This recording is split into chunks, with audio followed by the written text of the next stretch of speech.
an interesting year for the Charleston carriage industry, and it was no different here at Palmetto Carriage Works. In this special edition of Quintin's Close-Ups, I sit down one-on-one with Benjamin Doyle. Ben, it is so good seeing you. Very nice to see you, Quintin. I appreciate this. I appreciate your time. Yes, sir.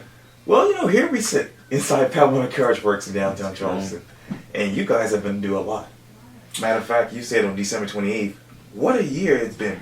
We can't thank you enough for your continuous support and love for what we do. 2016 has been one of our best years to date, and it's always because of our loyal customers and folks who help spread the word about the Big Red Barn. Obviously, you had your critics. Tell me what's been your secret to really dealing with them? Well, I'll tell you, we have admittedly started out a little behind the ball. And the reason that I say that is that someone told me that if you don't tell your own story, then someone will gladly tell it for you, you know. And someone began to tell our story, and it wasn't the correct story.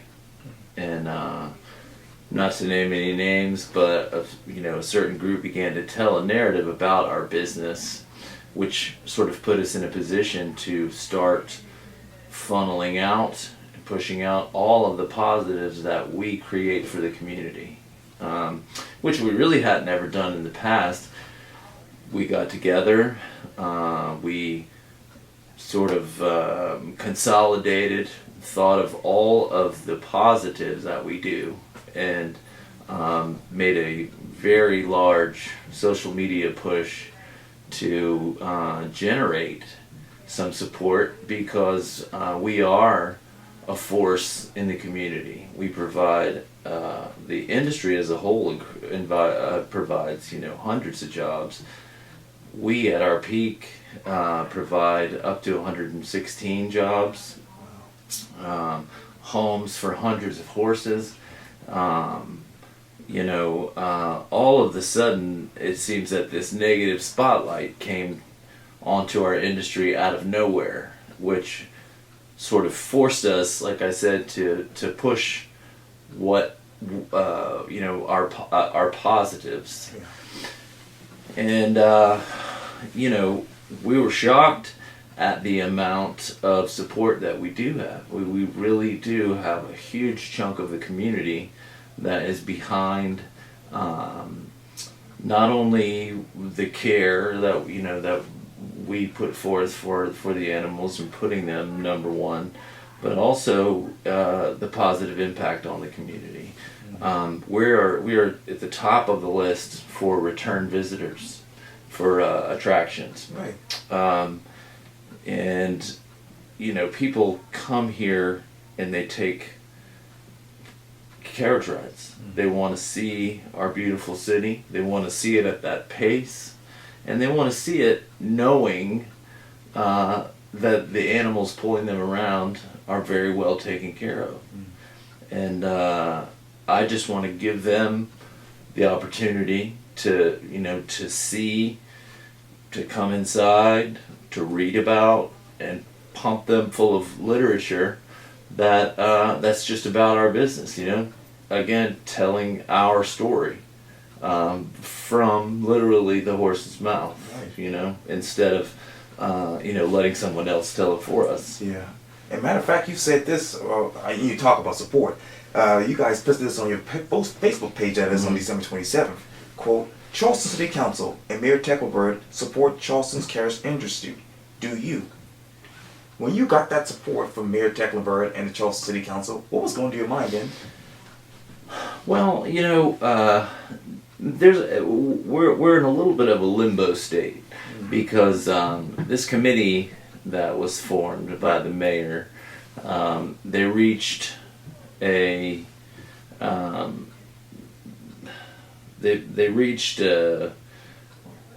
conclusion that we don't necessarily agree with, and it will end up in City Council's hands. Sure. And what it is it's the lowering of the operating temperature from 98 to 95. Now, in that conversation, you can include the Post and Courier because I just read a beautiful editorial, although I disagree with part of it. Okay. It said that the carriages are a staple here. They're part of the fabric of Charleston. Right. And up until I read that article, I felt like the Post and Courier was against us. You know, I felt like they were putting out a lot of negative propaganda.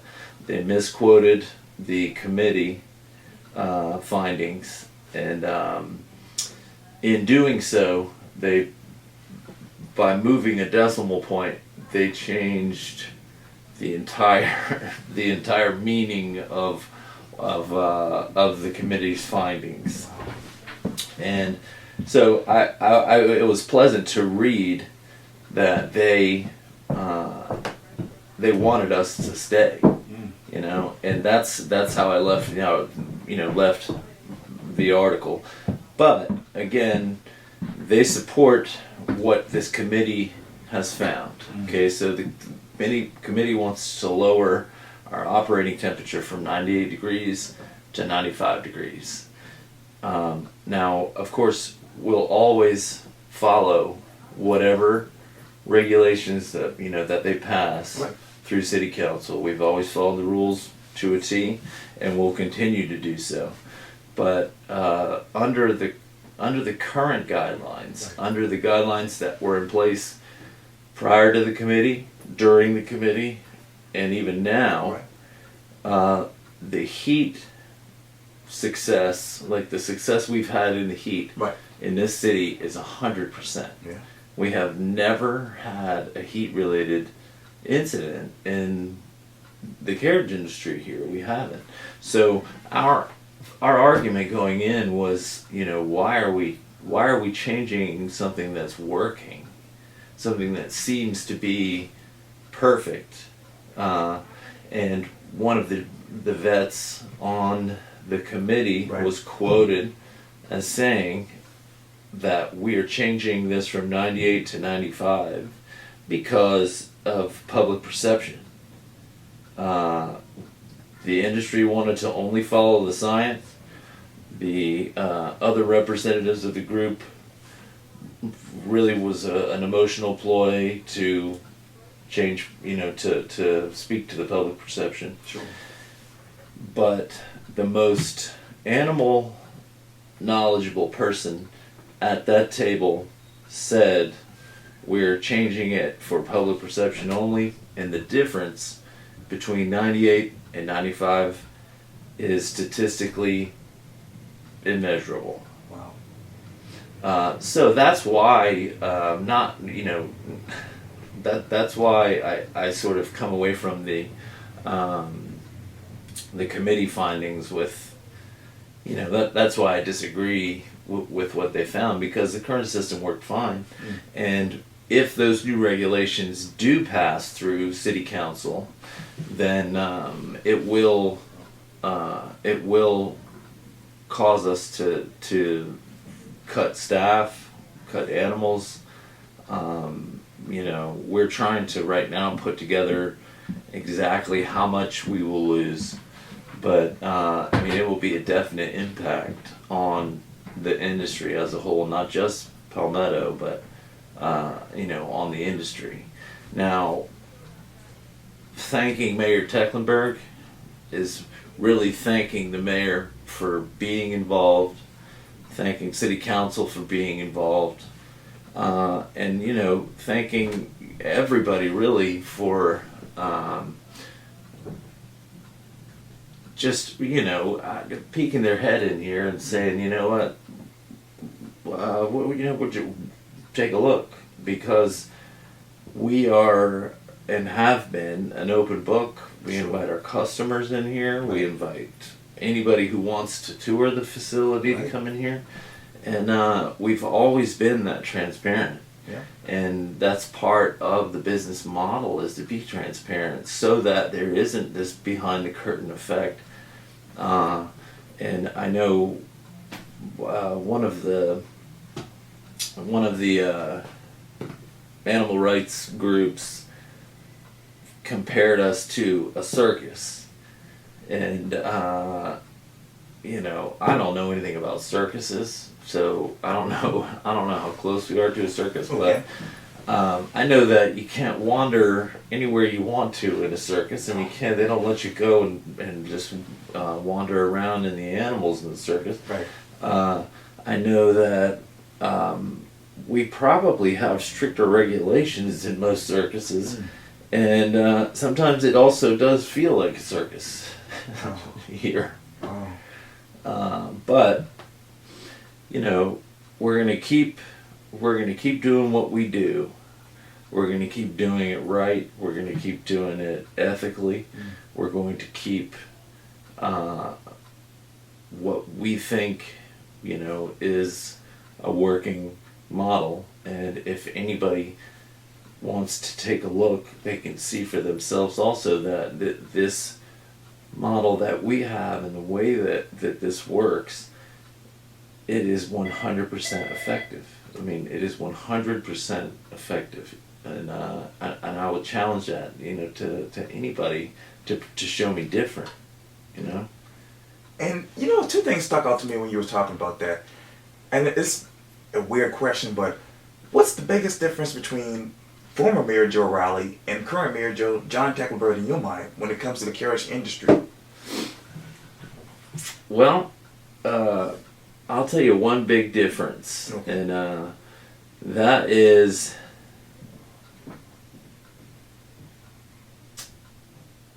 well, you can decide whether or not you edit this, but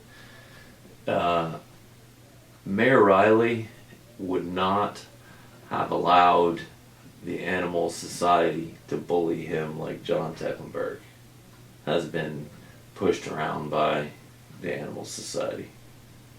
And I think that the entire reason that that committee was formed was because of the Animal Society.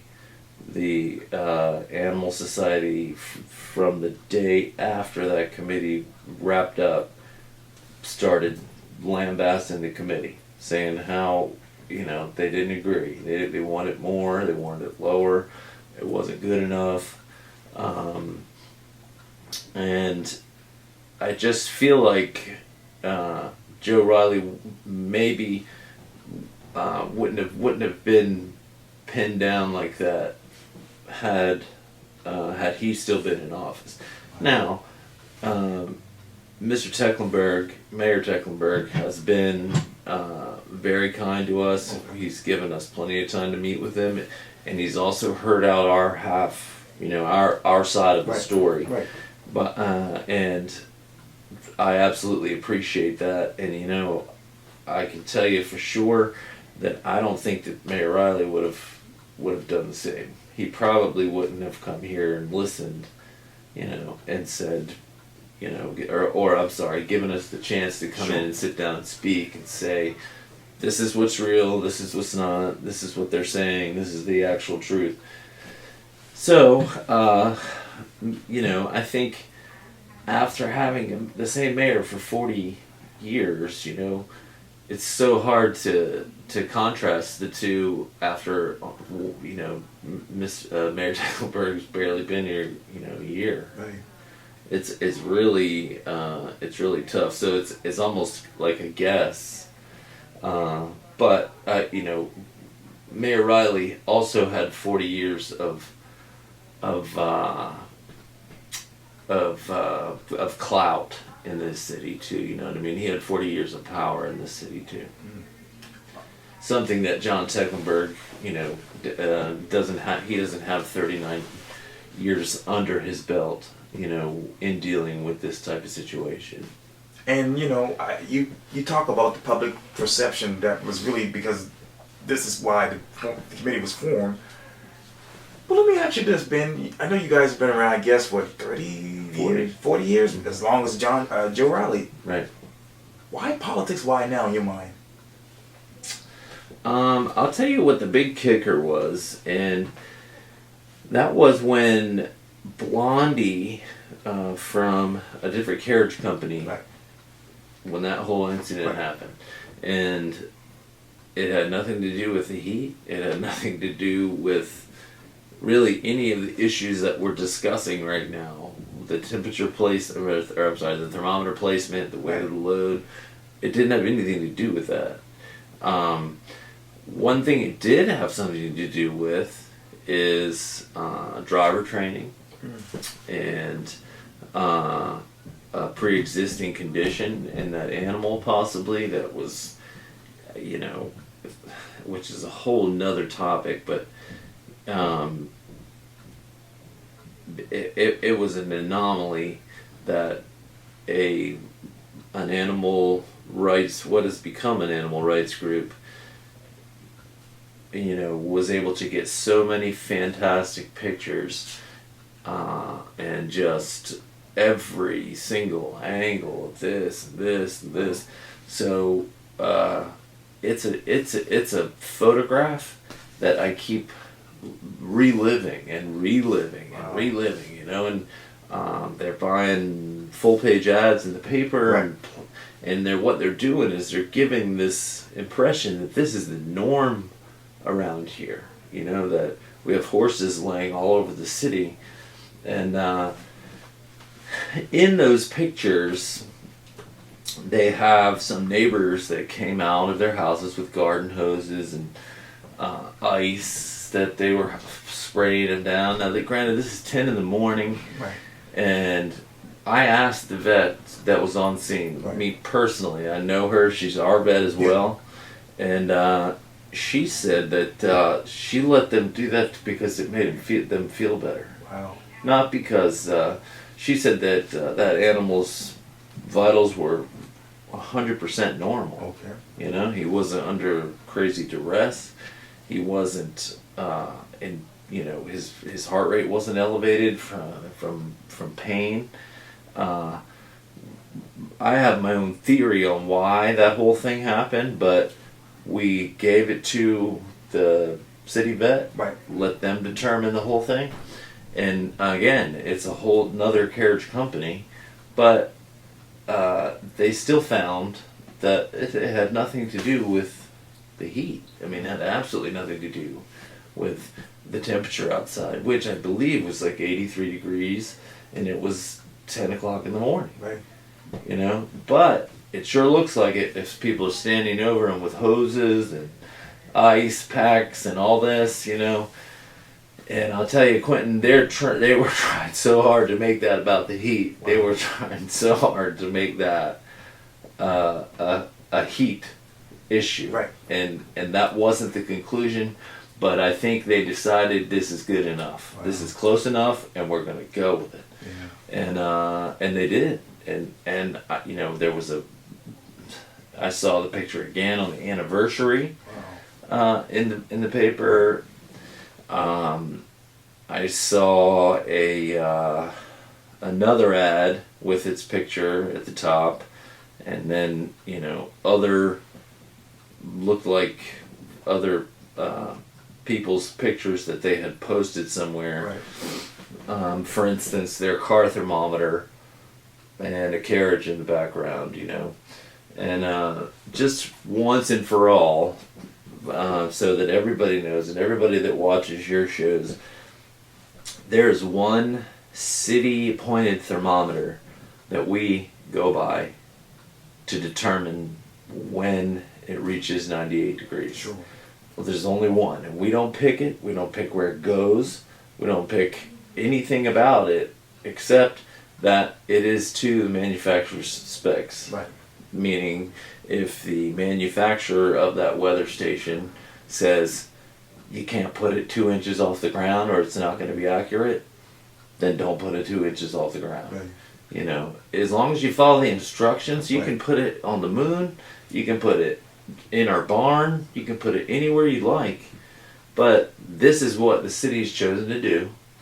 It's worked for quite a while. Yeah. It's online for everybody to look at. It's online. Records are there for anybody to track back Right. to see if we closed. Right.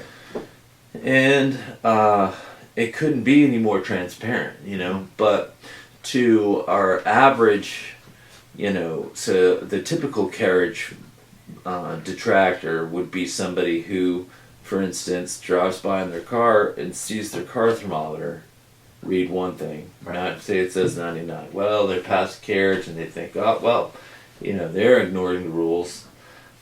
When in fact, there's somebody right where I'm sitting, glued to this computer, Right. watching that official thermometer. Sure. And making sure, that we stay within the rules. It is a very, very hefty penalty if we don't abide by those rules. Wow.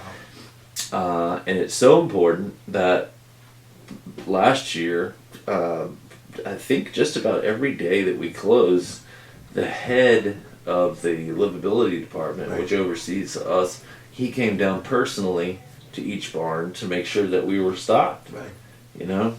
Just as a safety check, I suppose. But my employees know when it's too hot, Right. And I first of all would not have the stomach or the heart to ask them to break the rules. Right. And I'm not going to put any of the animals in danger, Sure. And if they've established this as the danger line, then I don't want to, for any amount of money, break the danger line, or put them above that risk line. Mm. So, there's many, many reasons for us to abide by the current legislation. Now, I sort of talked about that drive-by person Right. looking at their thermometer. Well, there's another carriage detractor, okay? This person, and when I say person, I'm talking about a group. Right. This other group, they just basically don't like the inconvenience of carriages. They don't like being stuck behind them. Right. They don't think they pull over often enough. And they're generally just sick of the tourism. You know what I mean? There's so many people in the spring. It's crowded. You can't drive. And so what they see is that this humane treatment thing is sort of getting some legs, more so than just complaining about congestion and complaining about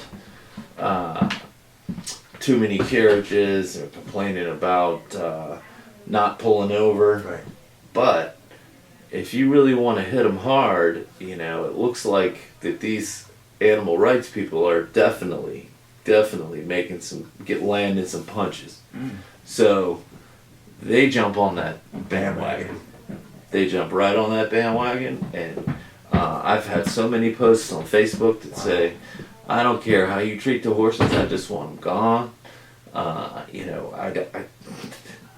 There is a good portion of those detractors that are masquerading as animal lovers that make these insinuations about what we're doing because they read it somewhere else, or somebody else told them our story for them. For us, and it's wrong.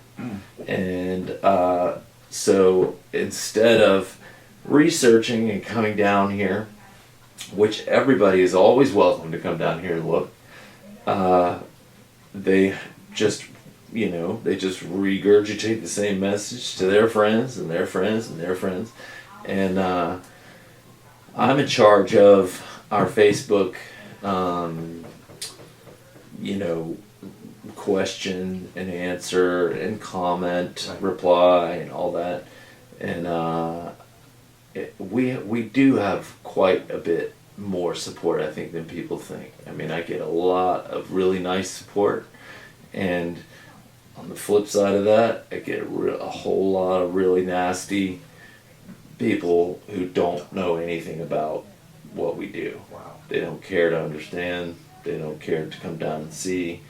And then there's a few in the middle, but you can tell the difference between somebody who doesn't like tourism and somebody who thinks that we genuinely are doing something inhumane down here. Wow. You know. Well, what's next as we sit here right now? Well, we're obviously going to lobby city council to keep the regulations the same. I believe we have an excellent case because we haven't done anything and nothing has happened. There's more legislation on the other side of this that does nothing to do with the animals but has much more to do with congestion. There's a trial program beginning in April to spread us out even further. So that will really, I think, by design, alleviate a little bit of the carriage part of it. Now, the last study that was done said that like the carriage has caused an extra 7 seconds to a commute. Wow. Which I think is meaningless. You know, I think there's a whole lot of other things that we could do other than punishing one certain business. But I mean, that legislation is working. Okay. On a side note, they are working on spreading the carriages out more. We're gonna present our case to City Council after the Tourism Commission, obviously, Right. and we're gonna stand by our record. And really, it's up to them. I mean, it is 100% up to them. And if they make it 95 instead of 98, then that's what we'll do. Okay. You know, absolutely, 100%. But obviously, because it has worked perfectly at 98, that's where we want to keep it. Wow. And you know, and that's the crux of the whole thing right there. Wow. So we shall see what City Council decides. You know. Right. Well, Benjamin Doyle, thank you so much for your time. I really appreciate this. Listen, yeah, great seeing you, Quintin. Thank you.